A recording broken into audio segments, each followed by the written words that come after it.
बिहार के गांव में रहने वाले सामान्य परिवार से निकलकर और आजादी के संग्राम में तपकर देश के सर्वोच्च पद यानी राष्ट्रपति बनने की कड़ी में देश के प्यारे राजेंद्र बाबू के योगदान को देश भुला नहीं सकता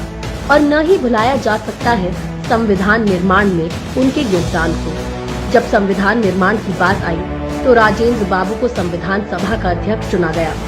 और ये उनकी ही काबिलियत थी। महात्मा गांधी के मार्गदर्शन और पंडित नेहरू सरदार पटेल के साथ मिलकर आजादी की ज्वाला में खुद को झोंक देने वाले राजेंद्र बाबू समझते थे कि आजादी भारत की जरूरत क्यों है। वो समझते थे कि आजाद भारत का संविधान कैसा होना चाहिए और इसलिए ही उन्हें संविधान सभा के अध्यक्ष की जिम्मेदारी दी गई और उसे उन्होंने बखूबी निभाया,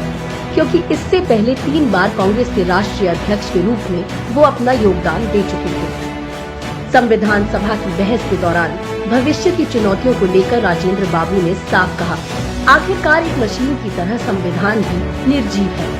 और इसमें प्राणों का संचार उन व्यक्तियों द्वारा होता है जो इस पर नियंत्रण करते हैं तथा इसे चलाते हैं। भारत को ऐसे लोगों की जरूरत है जो ईमानदार हो और देश के हित को सर्वोपरि रखें। इतना ही नहीं, उन्होंने भारत की विविधता में एकता वाली विशेषता के सामने आने वाली चुनौतियों को लेकर संविधान सभा में कहा,